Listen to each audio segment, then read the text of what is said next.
বিসমিল্লাহির রহমানির রহিম। আসসালামু আলাইকুম। আশা করি আল্লাহর রহমতে আপনারা ভালো আছেন, আমিও ভালো আছি। আমি কৃষকের বন্ধু সিদ্দিক ভাই, আপনাদেরই ভাই।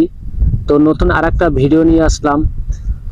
এক কৃষক ভাইয়ের এক চাকরিজীবী লোক, সে একজন এখন বর্তমানে দেখেন মাটিতেও কথা বলে।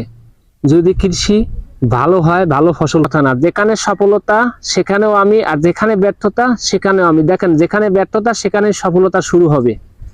ব্যর্থতা আমার বলতে কোনো শব্দ নাই পৃথিবীতে। চেষ্টা করো, দেওয়ার মালিক আল্লাহ। চেষ্টা না করলে আল্লাহ পাক কোনোদিন দেবেন না, ঠিক আছে? তো দেখেন ভাইয়ের ক্ষেতটা কত সুন্দর। দেখেন এটা বাড়ির লতিরাজ এক।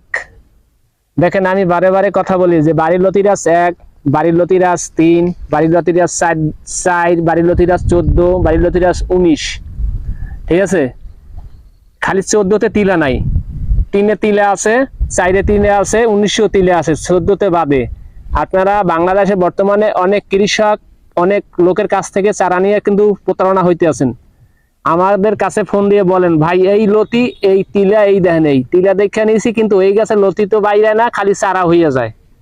আর বাড়ির 3 দেওয়া হয়েছে, কিন্তু বাড়ির লতিরাজ এক কখনই বাড়ির লতিরাজ এক এরকম লতি আসবে না, এরকম প্রতারণা হবে না। এই জন্য বলি ভাই, বাংলাদেশের যেখান থেকে ভিডিওগুলো দেখেন, আশা করি আল্লাহর রহমতে ভিডিও ভালো হয় আমাদের।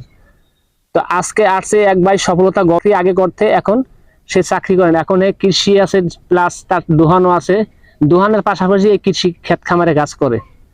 আসলে কি ভাই, মানুষের সফলতার শেষ নাই, চেষ্টা করলেই সফলতা আসে, চেষ্টা না করলে সফলতা আসে না। এই জন্য বলি ভাই, কেউ প্রতারণা হবেন না।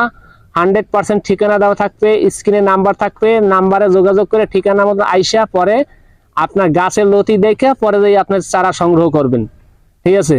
তো কথা আর বললে অনেক বলা যায়, বলার শেষ নাই, তো কথা বাড়াবো না। আজকে ওই ভাই, আসসালামু আলাইকুম। ওয়ালাইকুম আসসালাম। ভাই আপনার ঠিকানাটা যদি বলেন। আমার জন্মস্থান দিনাজপুর ডিস্ট্রিক্ট, বীরগঞ্জ থানা।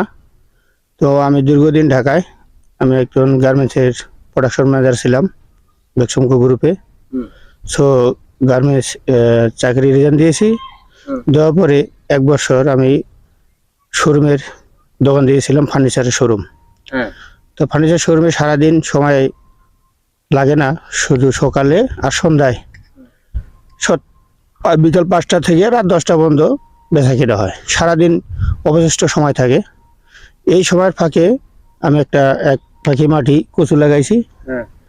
তো মোটামুটি আল্লাহর রহমে আমার ক্ষেতটা অনেক আল্লাহর রহমতে ভালো হয়েছে।